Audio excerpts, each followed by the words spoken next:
sais, ça fait 20 ans que j'avais pas joué au loto, j'étais joué au loto, j'étais déçu de perdre. Je vous laisse ces millions pour la caisse de grève. Voilà, mais vraiment, j'ai donné mon ticket, j'ai eu une déception. Vraiment, réellement. Ah oui. Voilà, tiens, un cheminot aussi, je te présente Eric. Tu veux filmer? C'est un battant aussi. Eric, bonjour. Lui, c'est un cheminot de Mantes-la-Jolie aussi. Mantes-la-Jolie, vous êtes venu spécialement aujourd'hui pour à Paris. Ah, bien sûr. Ouais. Vous avez réussi à trouver un On a train. fait une manif ce matin à Nantes. Ouais. Bah, je lui ai dit. Voilà. Déjà. Et on enchaîne, on fait la journée manif. Quand il y a des journées nationales comme ça où on vient à Paris, on fait une manif locale le matin. À Nantes? À Mantes, Mantes-la-Jolie, ouais. Mantes-la-Jolie 78. Oui. On fait une manif locale le matin qui réunit en général plus de 200 personnes. Ce matin, on était plus de 200. Oui. Pour Mantes-la-Jolie, c'est pas mal, même si en vérité, on devrait être 10 000 ou. Oui. Mais bon, voilà, on était 250 à peu près. Et après, on vient l'après-midi. Et j'avais perdu mon JB, je suis désolé. Et voilà, je vais te retrouver. Voilà, c'est ça, exactement. Mais bon, faut que la lutte continue. Il y a pas d'autre chose. Malgré leur violence, malgré les violences policières qu'il peut y avoir, il faut qu'on continue, il faut pas qu'on lâche. Mais ça va continuer. Je sais pas, il y a un an, j'ai dit, si les gilets jaunes n'arrivent pas à obtenir cette justice sociale, cette justice fiscale, eh bien, ça finira dans une très grande violence. Je ne sais pas où on va. Je sais que c'est écrit sur mon gilet, résister se conjugue toujours au présent, de lycée Aubrac. Ça sera cette résistance-là qu'il faudra avoir. C'est sûr. On peut pas laisser les choses comme ça. C'est pas Si possible. je peux parler du mépris qu'il y a actuellement quand même de ce gouvernement pour les grévistes. Un peu par là, s'il vous plaît. C'est quand même- Oui, ouais. C'est quand même incroyable ce mépris qu'il y a envers les grévistes. Et ça peut finir que dans la violence. Oui. On fait pas, moi j'en suis à 38 jours de grève aujourd'hui. On fait pas 38 jours de grève et pour se laisser marcher dessus, mépriser par c'est même pas un gouvernement en vérité, ils sont des incapables, on le sait.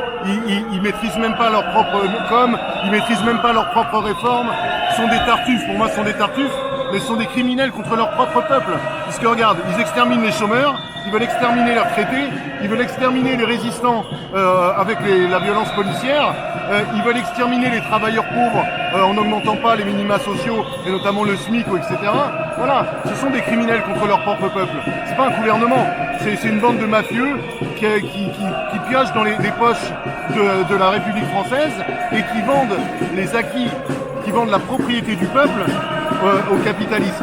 Hein, on l'a vu avec BlackRock, mais on le voit aussi avec la réforme du ferroviaire. Moi, je suis cheminot. La réforme du ferroviaire, c'est une opération immobilière pour vendre les biens immobiliers de la SNCF au privé. Et on le voit avec, par exemple, l'opération de la Gare du Nord. Je sais pas si tu es au courant de ça. La Gare du Nord, 40 000 m² de surface commerciale créée en Gare du Nord par une société d'économie mixte. Hein, ça veut dire avec Auchan et maintenant une filiale de la SNCF, mais surtout avec Auchan. 40 000 m² de surface commerciale dans Paris intramuros, dans la plus grande gare d'Europe, 600 000 voyageurs jour et il prévoit 1 million d'ici quelques années. Qui peut faire ça? Personne ne peut faire ça, sauf la SNCF. Sauf que l'argent, il aurait été pour rembourser la dette du ferroviaire. Et là, l'argent, il va aller où? Dans la poche de Auchan. Donc quand il fait la réforme du ferroviaire en disant c'est pas normal, cette entreprise elle est trop endettée, on peut pas laisser faire ça parce que nous on est des gens responsables, hein, Macron et nous on est quand même, on n'est pas des cons, on est des gens responsables, on s'y connaît en pognon, de toute façon il est inspecteur des finances quand même Macron, hein, voilà, on s'y connaît en pognon, on peut pas laisser une entreprise aussi endettée, donc on va réformer la SNCF et on va récupérer la dette. C'est un mensonge, puisque la dette elle pouvait être remboursée par la SNCF, notamment par ce type d'opération. Mais non, là, non seulement il va faire payer la dette aux Français, et je rappelle aussi quand même juste au passage le prétexte à l'époque, on va vendre Aéroport de Paris et la Française des Jeux pour payer la dette du ferroviaire. Aujourd'hui, il va où l'argent de la Française des Jeux? Il va pas dans la dette du ferroviaire. Donc déjà, ils ont menti il y a 1 an et demi. Ça fait pas longtemps, hein, ça fait 1 an et demi. Pourquoi personne s'en souvient? Enfin, ça, 1 an et demi, c'est rien, quoi. Ils ont pas menti il y a 10 ans, ils ont menti il y a 1 an et demi. Bon. Donc aujourd'hui, l'argent de la vente d'Aéroport de Paris et de la Française des Jeux, il va aller dans les caisses ailleurs.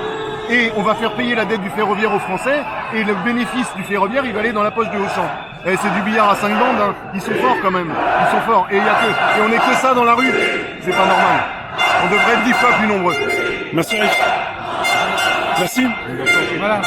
Et tu disais, par exemple, pour les retraites des cheminots, en fait, ils disent qu'il y a beaucoup moins de monde qui travaille et qui cotise pour les retraités cheminots. Le fait est, c'est que c'est pas qu'il y a moins de monde qui travaille à la SNCF, c'est qu'ils ont fait que des filiales, ils ont mis que le privé. Il y a toujours beaucoup de monde qui travaille à la SNCF, mais tout ce privé, il cotise où? Dans les caisses privées, ils cotisent plus à la caisse de la SNCF. C'est tout ça l'argent en moins depuis des années et des années et des années. Et donc tout ça, il faut continuer à se battre. Que la SNCF soit privatisée, mais c'est une honte. C'est énorme.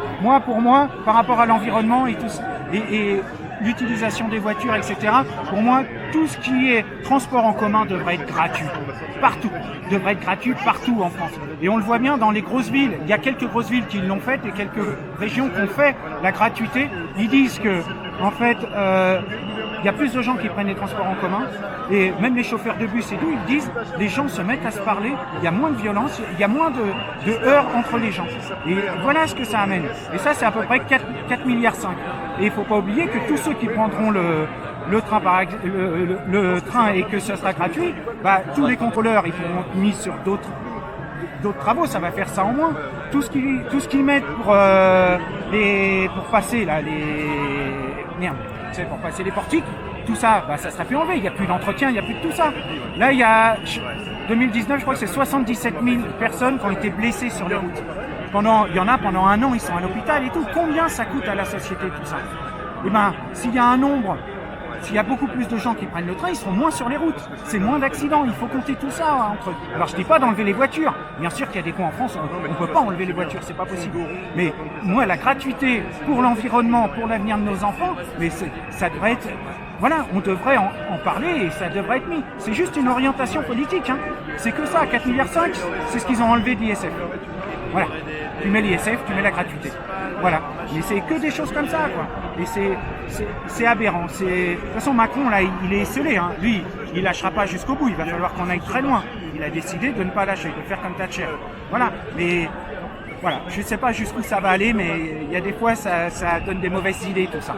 Ça donne des mauvaises idées. Et ça, c'est un problème. Et l'autre jour, je t'ai interpellé sur le fait que la vidéo, l'interview que tu m'as faite, en fait, je me suis retrouvé sur un site où ils arrivaient et ils mettaient des gens ils ont mis des images avec des kippas, avec des choses, ils ont marqué complotistes du gouvernement, en tout cas pas en parlant de moi, mais de ce que je disais. Ils n'ont pas changé les propos, ils ont réduit.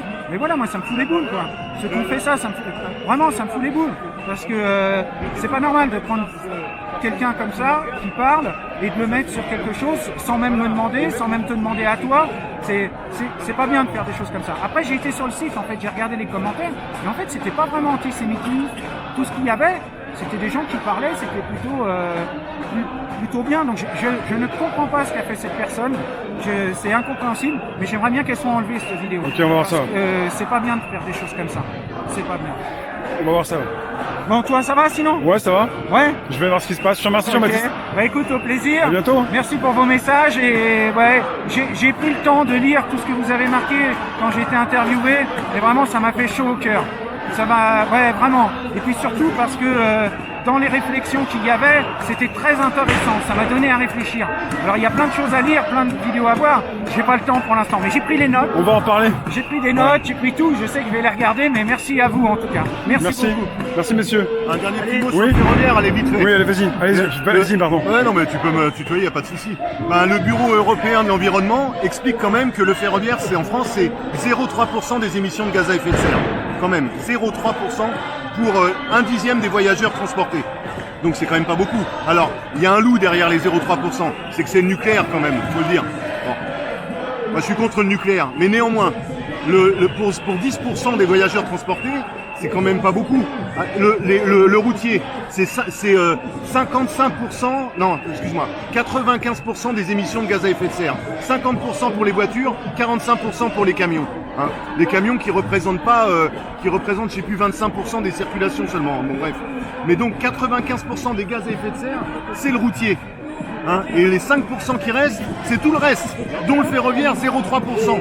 Et Macron, qui est soi-disant un président, il casse le ferroviaire aujourd'hui, où sa préoccupation primordiale, je vais prendre le relais de JB qui n'a pas dû le dire, il me semble qu'il ne l'a pas dit, d'habitude c'est son cheval de bataille et il a raison. La préoccupation primordiale de ce gouvernement aujourd'hui, de tous les gouvernements du monde, ça devrait être l'environnement.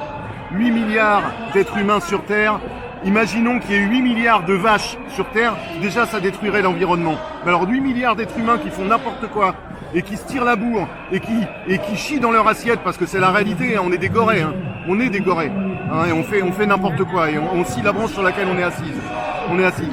Donc, 8 milliards d'êtres humains sur Terre, forcément ça détruit l'environnement. Donc la préoccupation principale, même si on faisait rien, même si on était cool, on aurait un impact fort sur l'environnement. Alors aujourd'hui qu'on fait pas rien, qu'on fait n'importe quoi, qu'on pollue, qu'on fait des choses en dépit du bon sens, qu'on gâche, on a aucune cohésion, aucune cohérence dans ce qu'on fait, donc on détruit encore plus. Sa préoccupation principale, ça devrait être ça. Et non, qu'est-ce qu'il fait Macron? Juste pour rester, on va pas aller au mondial, juste sur national, qu'est-ce qu'il fait Macron? Il instaure, il casse ce qu'il faisait, la spécificité française, et il instaure la même chose, donc le capitalisme à outrance, qui sévit sur l'ensemble de la planète et qui nous a emmenés dans cette situation où on sait que d'ici 20 ou 30 ans, c'est la NASA qui le dit, c'est la NASA qui le dit. D'ici 20 ou 30 ans, notre civilisation elle est vouée à disparaître. Donc, au lieu de prendre des mesures de changement, il nous emmène dans ce qu'il y a de pire au niveau de l'environnement. Le capitalisme pur et dur. Voilà, parce que c'est la compétition entre les entreprises et entre les pays qui crée la destruction de l'écologie. Soyons clairs. Depuis 1945, on est dans une économie de guerre. L'économie de guerre, dans une guerre militaire, ça se comprend. Il faut gagner. Il fallait gagner contre le nazisme. Donc on est produit sur un rythme impressionnant. C'est pas anormal. Il fallait gagner contre les nazis. On peut le comprendre. Mais aujourd'hui, on a remplacé cette guerre militaire par une guerre économique.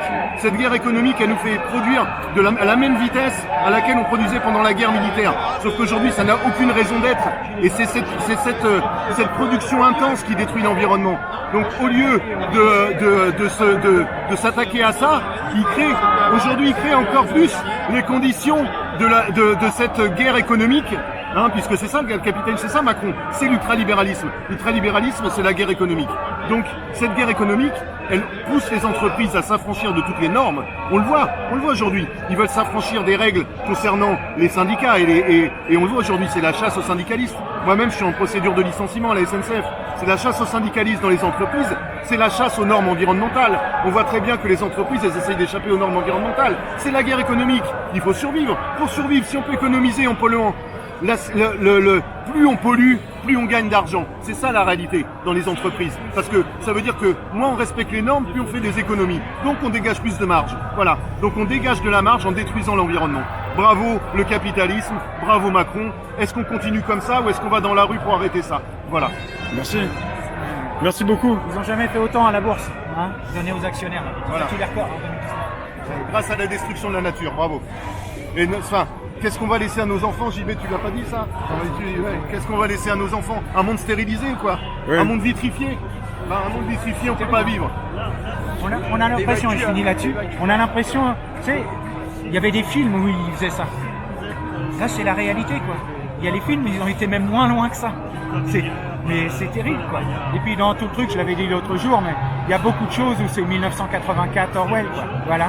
On en est là, des caméras. Moi, dans mon petit village, je suis à Richebourg, moi, dans mon petit village, ils vont mettre des caméras. J'étais voir la mairesse, je lui ai dit, mais c'est pas possible, on peut pas faire ça. C'est pas possible. Elle m'a dit, oui, mais moi, ça va être des caméras aux normes.